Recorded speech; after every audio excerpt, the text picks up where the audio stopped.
Excuse me. The door was open, so I walked in. That's all right. Won't you sit down? Thank you. I'm after some information about your service. I'm rather a large user. In fact, my firm uses several of your private wires. You probably should talk with the commercial manager. I'm an engineer. Well, that reminds me, sir.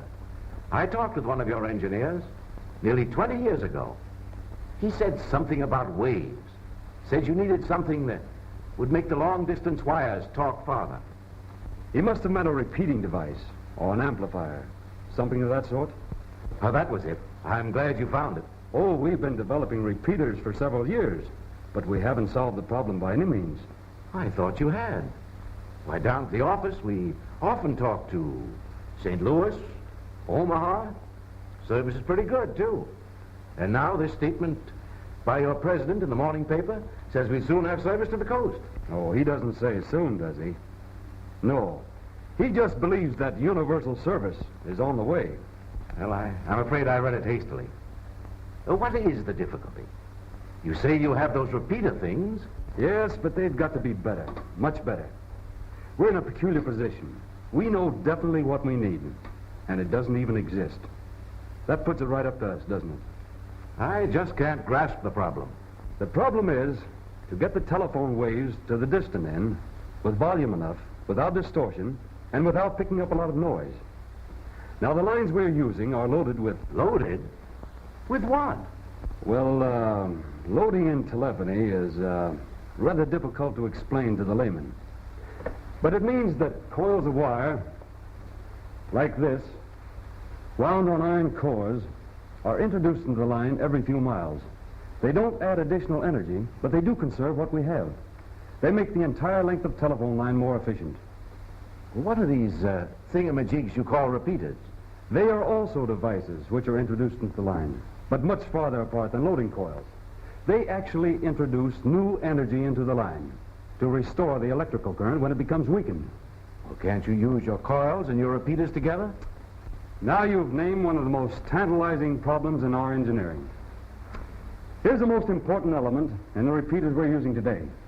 If we put a repeater employing one of these elements on a loaded circuit, the result is fairly good, up to a certain distance. Well, if one of them helps, why not use a lot of them? It can't be done.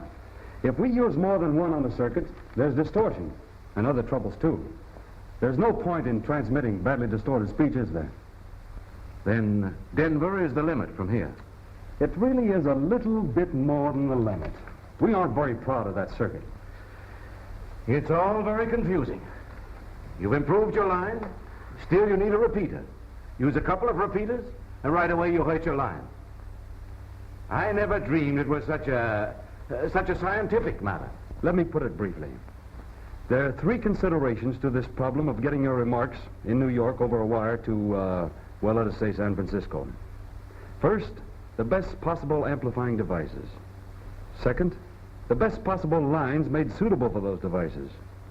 Third, the best possible circuit arrangements for combining the two. Now, I suppose that sounds pretty technical. Yes, don't tell me any more. I'm mixed up enough already. What I mean is, everything must be engineered to work together. When we get the amplifier we're after, we may have to make adjustments in the loading, or else the amplifier won't operate. The circuit arrangements may have to be changed. We don't know that yet. Every improvement affects everything we've got already. That's telephony. Well, good luck to you. I hope you find what you're after. We expect to do it. It's our job to do it.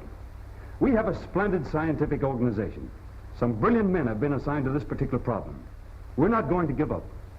When you hear that we have a line to the coast, a line that talks, you'll know that America has given something mighty important to the world. It certainly will be important. Well, thank you, sir. Goodbye. Goodbye.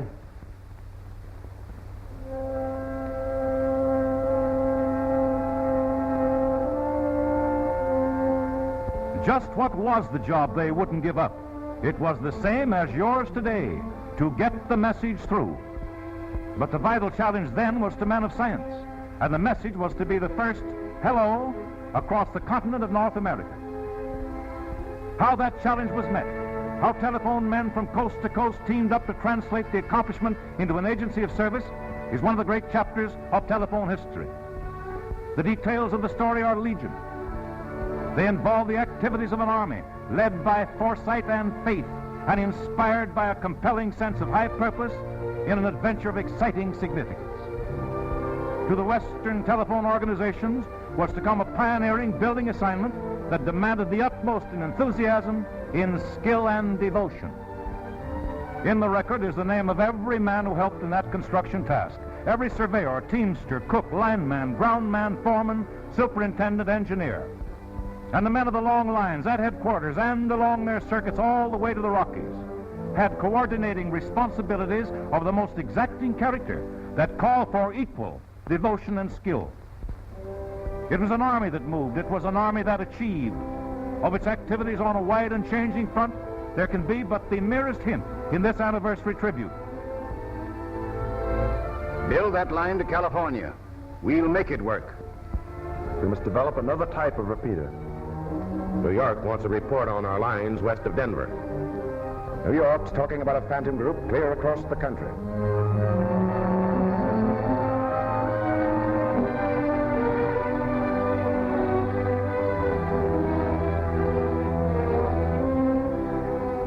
This Mercury arc repeater still seems too erratic. Let's see what the labs can do with this vacuum tube. We'll meet the Pacific men at the Nevada line. There's got to be a better vacuum. Start out the surveyors. Put transcontinental estimates in the budget.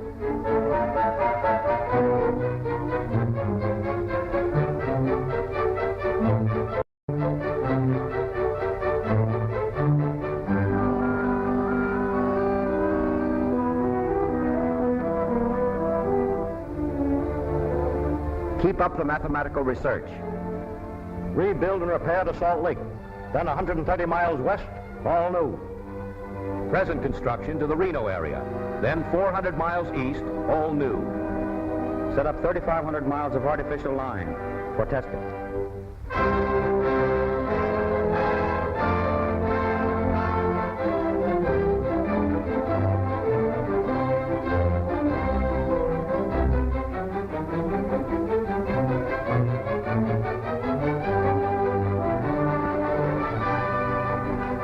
Make sure divisions 1, 4, and 5 are ready.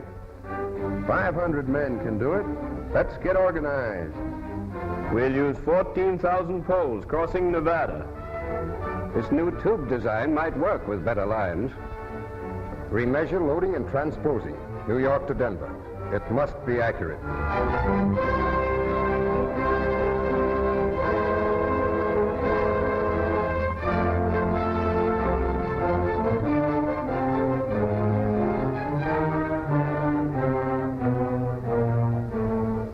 The boss says 23,000 transpositions, including phantoms.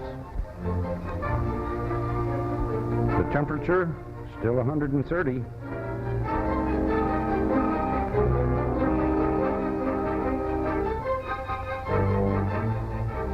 Look out for rattlesnakes.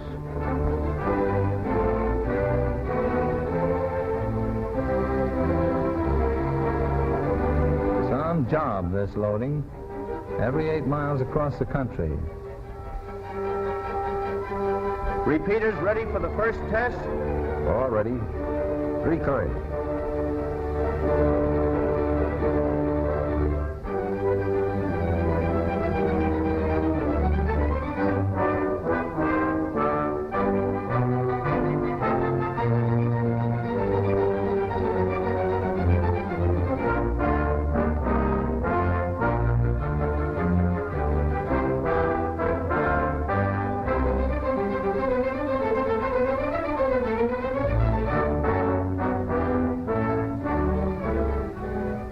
Well, the job's about done, boys. There's the last pole.